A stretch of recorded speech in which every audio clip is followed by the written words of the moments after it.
এখন প্রায় 4:30 মতো বাজে বন্ধুরা। শুক্রবার দিন অলরেডি আজকে থেকে কালকের মধ্যেই কিন্তু কেন্দ্রীয় আবহাওয়া দপ্তর এবং আঞ্চলিক আবহাওয়া দপ্তরও কিন্তু একটা ব্যাপক বৃষ্টিপাতের কথা দক্ষিণবঙ্গে বলে রেখেছিল। আপনাদেরকে আমি মেঘটা শো করছি। এই যে মেঘটা দেখছেন না, মেঘ মূলত জানবেন 3 রকমের হয়।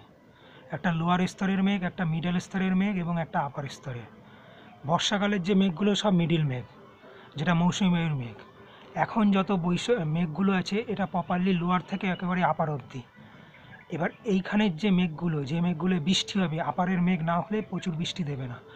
ঘটনাচক্রে এই মেঘটা কিন্তু বর্ষাকালের সেই আপারের মেঘেরই স্তরে সজ্জিত হয়েছে এবং এই মেঘ খুব স্রোতে চলছে।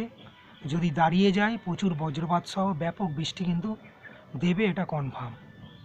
ফলে কিছু কিছু দক্ষিণবঙ্গের এলাকা বা ডিস্ট্রিক্ট ওয়াইজ কিন্তু একটা ভালো বৃষ্টি আমরা আশা করছি।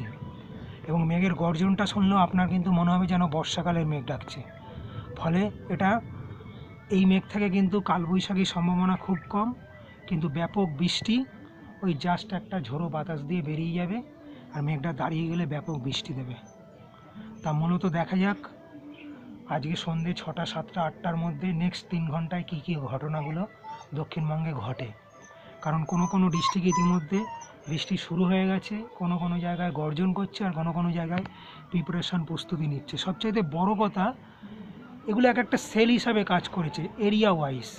মানে মনে করুন মেদিনীপুর বা ওই জোনটার ওপরে একখানা আলাদা সেল, একখণ্ড মেঘ, হুগলি জোনটায় একটা, পূর্ব বর্ধমানে একটা, কলকাতা সংলগ্ন এলাকায় একটা, বা দক্ষিণ 24 পরগনা গঙ্গাসাগর ওই এলাকায় একটা, আবার নদিয়ায় একটা। তার ফলে এগুলো একাধিক সেল, ছোট ছোট সেল।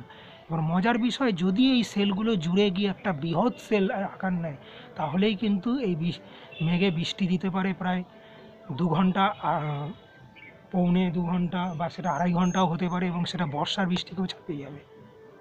দেখা যাক, আপনাদেরকে আমি শো করলাম বিষয়টা। এবার মেঘের গর্জনও শুনুন, বাদ বাকিটা সময়ের উপর নির্ভর করবে কত দূর ফেসটা গিয়ে দাঁড়ালো।